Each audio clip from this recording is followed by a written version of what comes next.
Hey, this is Loose Change. The book version is much better than the movie. We don't have a book? We don't have a movie either, do we? I know. That means you've got to really stick with the show. And for good reason. We've got another great show for you, as we always do. And I'm really looking forward to our guest on today's program.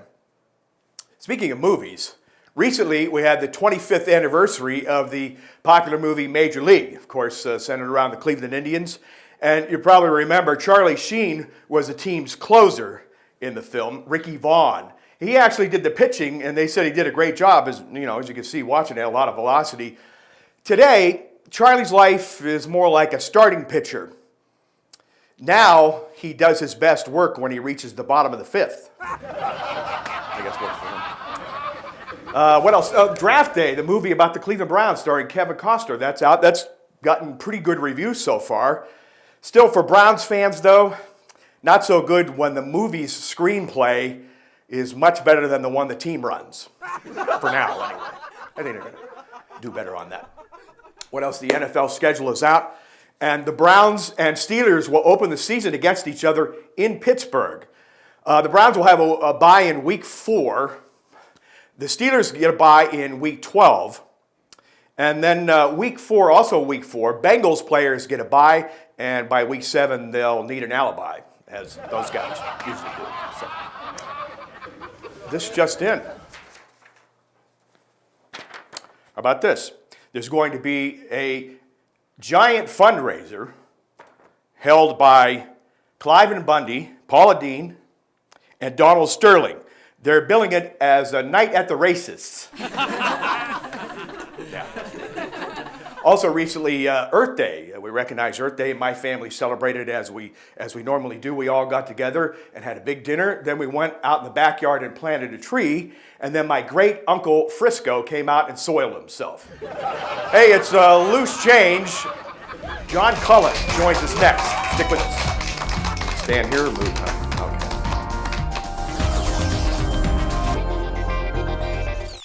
Armstrong Local Programming features our community like no one else. Meet your friends and neighbors at special events. Find the perfect pet. Celebrate our region's rich history or enjoy our natural wonders. Armstrong Local Programming is available online, on demand, and on your local Armstrong channel. Find the complete program schedule at ArmstrongOneWire.com. Local programming, exclusively from Armstrong. One Wire, infinite possibilities. Welcome back to Loose Change. I'm Jim Evans, and I have the great pleasure to be joined by a gentleman I consider one of the best, if not the best, coaches that we have in the area, certainly basketball. He is John Cullen, the head coach of the South Range boys basketball program. John, thanks for being on the program. I couldn't be happier. Thanks for having me. Absolutely. You look great in your Raiders gear here. That's working for you. And, we like to start the program to talk about, what you've done over your career, and just give us a little background, about those who don't know where you're from and how you got your career going on the path you've been on. Well, I was born in Canal Fulton, and I went to Northwest High School in Stark County. Matter of fact, this weekend I got to golf with the kid who played for Ohio State, Joe Konchak. It was a nice player for them, and we get to golf this week. But then when I graduated from Kent State, I went to Brookfield, and I was, for Larry Seifert, I was the 9th grade, and then quickly moved up to the JV basketball coach, and that place ruined me because I thought everybody had that much talent, and that was right when they were at the peak of their talent. We went to 4 regionals in a row and had Marcus Merrick and all those guys, and we had 7 Division I players on our football team, and 4 of them started on our basketball team. So I thought that's how every school was at that time. I was so naive, but so we had a little success there. And then I went to Badger, and that was my first head coaching job, and I was there for a year. And Dale Blaney was a freshman at that time, and his brother, and I started 4 sophomores, and we took a bath that first year, but that team eventually made it to Columbus, and I would have stayed there, but I had a little difference of opinion with an administrator, which after I mellowed and didn't do that kind of thing anymore, I would have had my trip to Columbus. But then I went Brookfield. Larry retired, and so they asked me to come back to Brookfield, and they wouldn't even open the job up, so I went back there for 3 years and had some success there too. Then Tom Titus asked me to come to Canfield, and that's who I replaced at Canfield, and I was there for 28 years. And then I went to YSU for 3 years with the women, and that was a good experience. And now I'm at South Range and back to Division III again. There you go. Well, that's all right, and it's great to see you back on the court. But you had coached some football, correct? I coached football for John Delcerone at Brookfield, yes. Well, how was that experience different, with basketball from a coaching perspective? Well, I was much more prepared to coach basketball simply because I played basketball and lived, ate, slept, and breathed basketball my whole life. But they said, well, if you want this job, you got to coach ninth grade football. And I started with 8th grade, and then the next year I went to ninth grade.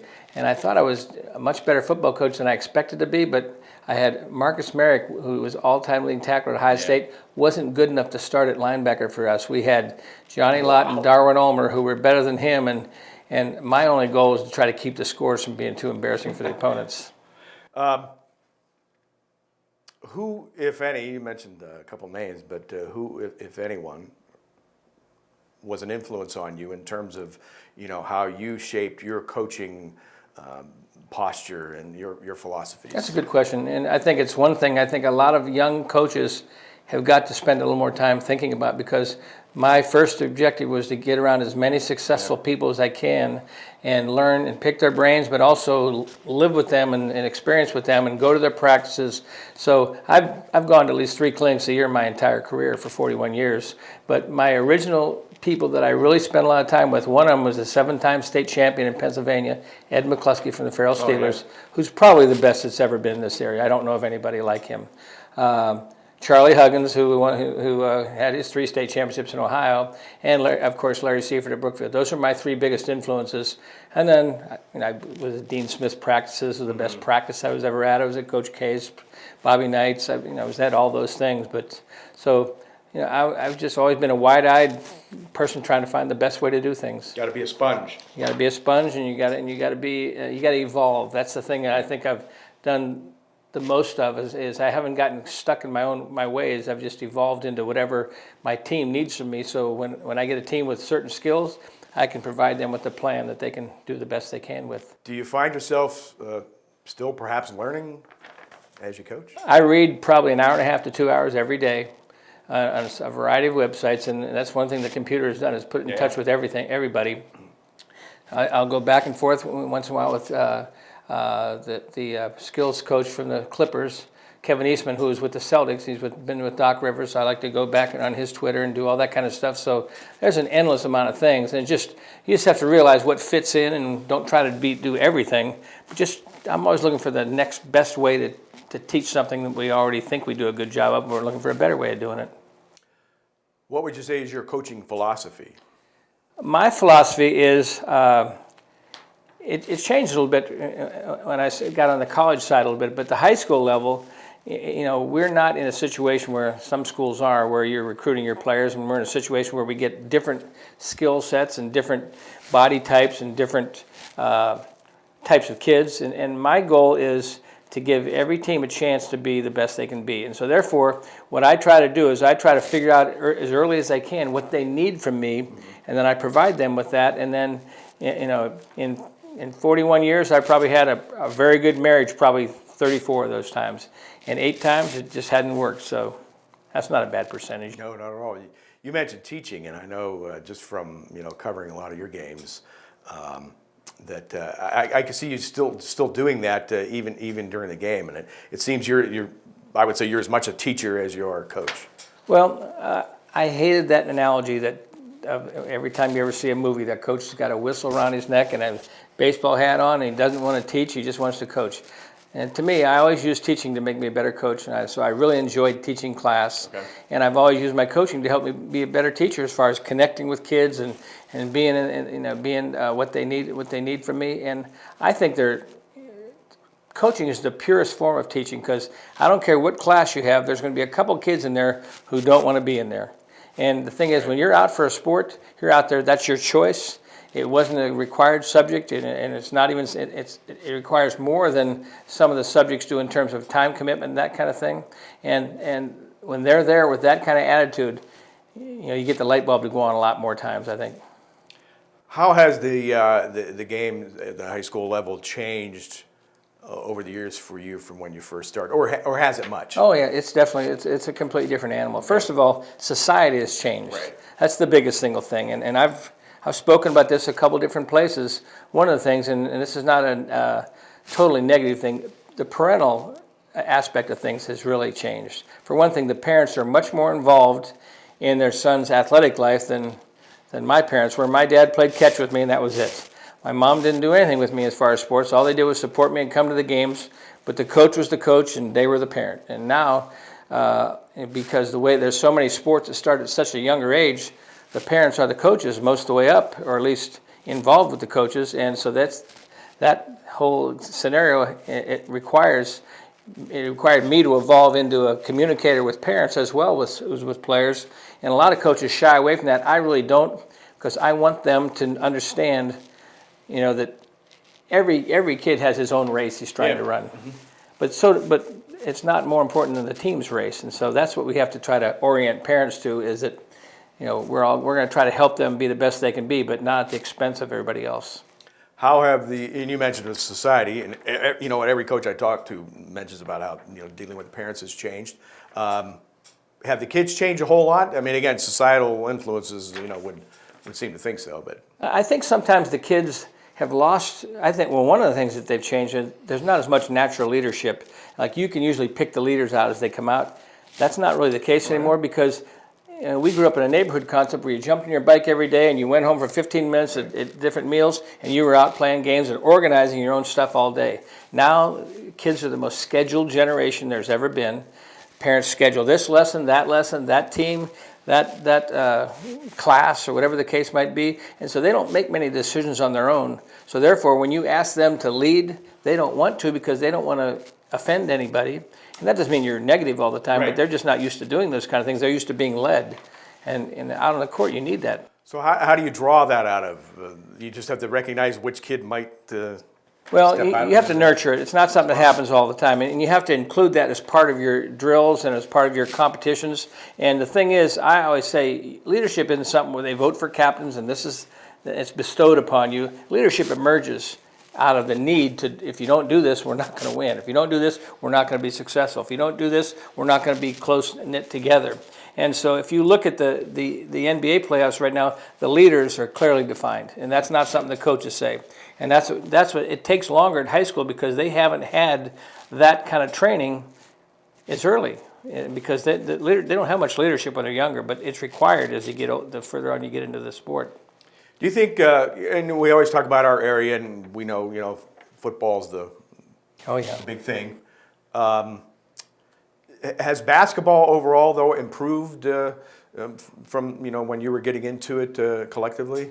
Well, I think in some respects it has, but I don't think. I think because football, and first of all, there used to be much fewer sports. There was 9 or 10 or 11 sports in a school. Now there's 22 in most schools, and so therefore the athletes are not being shared as much as they used to.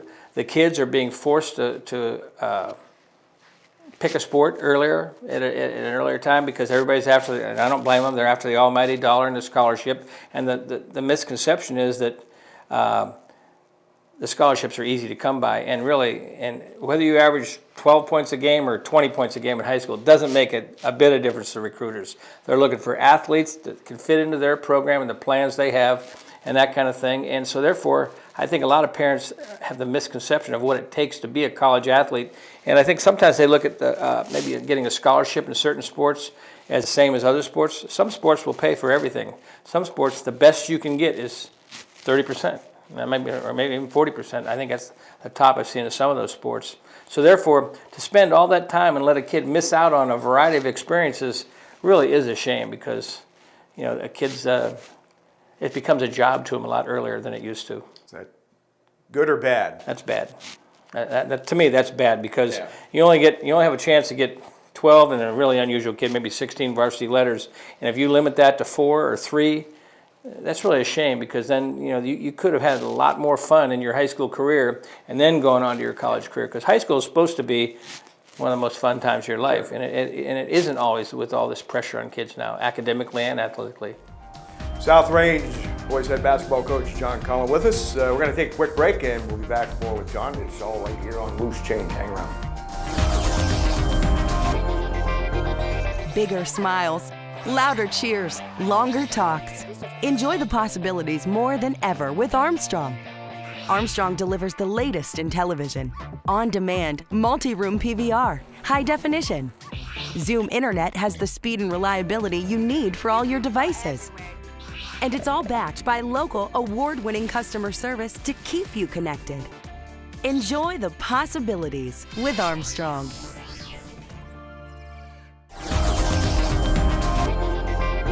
Welcome back to Loose Change along with John Cullen. I'm Jim Evans. And Coach, you touched on this earlier, but again, just to get back to it, you gear your system towards the people you have more so than, hey, we're going to do this no matter who I have to work with, or do you kind of blend it together? Well, there are people that do that just have their program and that's it. I just don't think that gives them their best chance to be successful. And I think that you have to tailor-make your system. Now, I've coached every style of team. I've coached I think a lot of times we get the rap that we're a man-to-man defensive team and strictly a motion-type team. And, you know, to me, the more talent you have, the less you have to control. You can just put them in situations where they're going to utilize their talent. The less talent you have to control more because otherwise they're not going to get a chance to win and score and be successful. So I think you just have to. You don't want to overcoach, but you want to put them in a situation where they feel like you're in their corner and you're going to give them their best chance.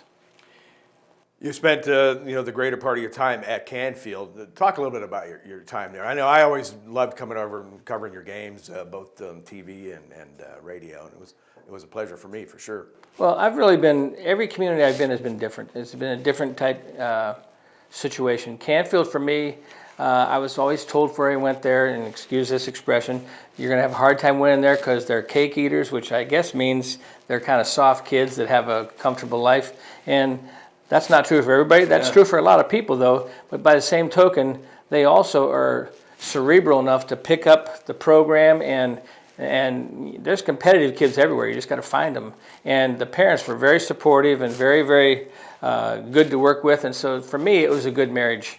And I certainly, if you saw us play that many games, you realize we weren't very uncompetitive. We were a pretty competitive group, and it was a group that continued to get better, and we had our up seasons and down seasons, but I think we might have had 2 or 3 losing seasons in 28 years, so obviously there was a lot of people there to draw from. Absolutely. And you mentioned the cerebral players. Your teams, no matter where, always play smart, and that's an extension from you and your staff. Well, obviously having the good kids as well. Yeah, you have good kids, but one thing I think that was really good about Canfield was the consistency from level to level. It was a program. It wasn't starting over. And that's sometimes I feel sorry for some of the parochials and this and that don't get much impact on their kids in junior high, and they have to start in high school. Now, they may have some more talent to work with, but it's really good when your kids, it's a progression in a building process where by the time they get up there, up to the system, they know what's required, they know what fundamentals, the terminology is the same, and it's just a better marriage.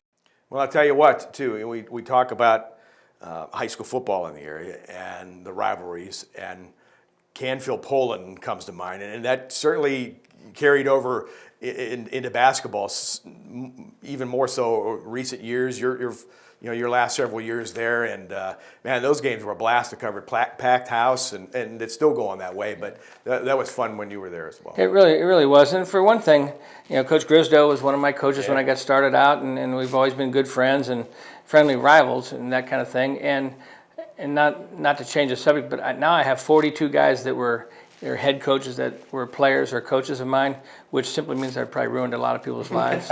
But the Poland rivalry was very special simply because we knew each other inside out. Yeah. We probably had access to the majority of the games scouting wise and that kind of thing, and it always came down to who executed that night. And I think it's almost like the way it is in pro sports and this and that, and he's changed a little bit and I changed a little bit, but the bottom line was both teams were going to lace them up and butt heads pretty good when we went together. And I don't think there was one ugly incident in all those years, no matter how the competition went. And I think that speaks very loudly to the type of coaches, type of communities, and the type of kids that are involved. I remember going to games when you were there and going against Ken, and the JV games were sold out. I mean, we'd walk in before the game, and the seats were filled for JV. We would drive over there, and our kids would already be tailgating in the parking lot in Poland, and their kids and our kids were all there to meet us when we came there, and that was kind of unheard of. You don't really see that in high school basketball. Plus, I'd go to the games when I normally would go to a JV to get to the JV game earlier than the JV game, but I wouldn't have a parking space at camp. I'd have to park on the other side of the school just because of because the only game that really rivaled that in terms of crowd was that 1990 game against Youngstown Liberty. Oh yes, right. That was the only game that really had that kind of feel to it. What was your experience like at YSU? You know, that was a really. I always wondered how that went, and I had like maybe 3 chances to do that before that period of time, but I was always, I got such a good team coming back. I hate to leave them, that kind of thing. Plus, in education, the way retirement goes, you really, you can kind of shoot yourself in the foot when you do that if you throw those years away. And there isn't the mobility to move back and forth. So I went to YSU, and I was fortunate enough to work with Bob Bolden, who was a good guy and a similar basketball person that I was. But it's the first time I ever worked with girls, and really, I gained girls basketball obviously has gotten a lot better in the last several years. But I really, really enjoyed those girls. And matter of fact, Liz Hornberger, who just set the 3-point records down there, she came to about 6 or 7 of my games this year. Matter of fact, one game over at McDonald's, I says, Liz, get in here, get in the locker room in here. And she said, why? I says, because you like basketball as much as I do. There might be the only person in the entire gym on both teams. Get in here and give us a little pep talk. And she did. And I just really, it was a good marriage for me with those kind of kids, because they were in such dire straits when we got there. Oh, yeah. And they couldn't finish a drill and compete the whole thing. They gave up immediately, if it didn't look like they were going to win. But they really came along, and watching that metamorphosis of getting too competitive, I'm getting to the point where they were competitive when they weren't originally. That was really a nice situation to watch happen, and that's a credit to the resources the university gave us, but also the coaching staff, but mainly the girls. They really grew up, and Brandy Brown never shot a 3-pointer in high school or when she was at YSU, and became an all-court player. Liz Hornberger had to run around the shower to get wet, and all of a sudden she shot 1 million shots and ended up making 6 or 7 threes several games, and they were all just fun girls to watch play.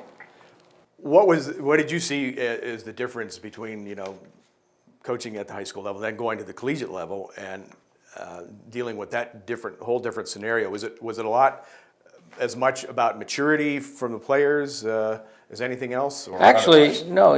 The biggest thing that I noticed there was if coaching means a lot everywhere. But to be honest with you, and this is, I'll probably get in trouble for saying this, but we probably didn't see nearly the level of coaching that I expected to see in college. I mean, the good coaches were wonderful. I mean, the Toledo coach, the Bowling Green coach, the West Virginia coach, the people we went against, those were excellent coaches. There were so many coaches, though, that I don't know how they kept their jobs, just because they weren't very good. They had their specialty, but they weren't very good at so many things. And our coaches could just manipulate so many things, the way the game went, and the other team didn't have a plan to stop that. In high school, you don't see that too much, because the biggest single change I saw from coaching at the high school level and the college level, at the high school level, you wear all the hats. You got to do it. You got to know the whole program. In college, they all seem to have their niche, and they give their gift, and what they don't give, they don't have. Okay. And so that's why the staffs have to be so diversified to have all that stuff, so that it's a complete program. And there's not many programs. It's all about recruiting. Basketball is not near the issue it is in other places. What else maybe did you take from that experience on to the next thing? Well, first of all, it made me a lot more organized because of the nature of the job that I have as the director of operations, but also just technologically I got a lot better there, because we had the resources to be, that was a big part of it right there. And the film work was just so much better because of the extra stuff that you had, and just seeing how things seeing how things could develop if you actually, with Bob Bolden, he spent so much more time shooting than I've ever seen anybody spend. And we did that last year, and now we just bought the most expensive shooting machine you can buy, and we're hoping that's really going to change some things, because that kind of stuff has really changed the game. Skills now, you could shoot incorrectly no matter how often you shot it, and all you did was end up getting a fundamentally incorrect shot that you were really comfortable with. But now, with the stuff that we have, you can't shoot it incorrectly if you want to learn how to shoot. And so the skill level is really gone up. Even in the pros, it's gone up simply because, I'll give you an example. Dwayne Wade was shooting 70% his whole career. He started using this machine last year that we just bought. He went to 86% in 1 year. How does the machine work? It's called the NOAA, and what it does, it's a machine that measures your arc, which determines the depth you get into the basket, okay. And it measures your straightness by giving you a color printout of every shot.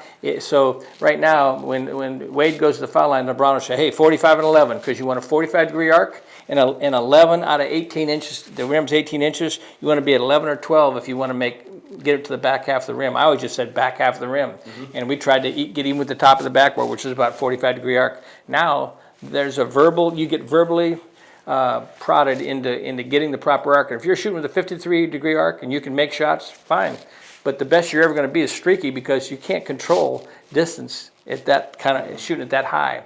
And you're shooting at a small hoop when you're shooting at a 41 or 42 or 40-degree arc. It's just a smaller hoop. So it forces them to feel what a good shot is, and they can coach themselves when you're not around, and that's just a good thing. You could go in our gym right now, punch in on your phone, do your shooting workout, get on your app that shows you how you stood up against everybody in Ohio, everybody nationally, wow. Everybody that was in Division III in Ohio. You know, it's just amazing thing.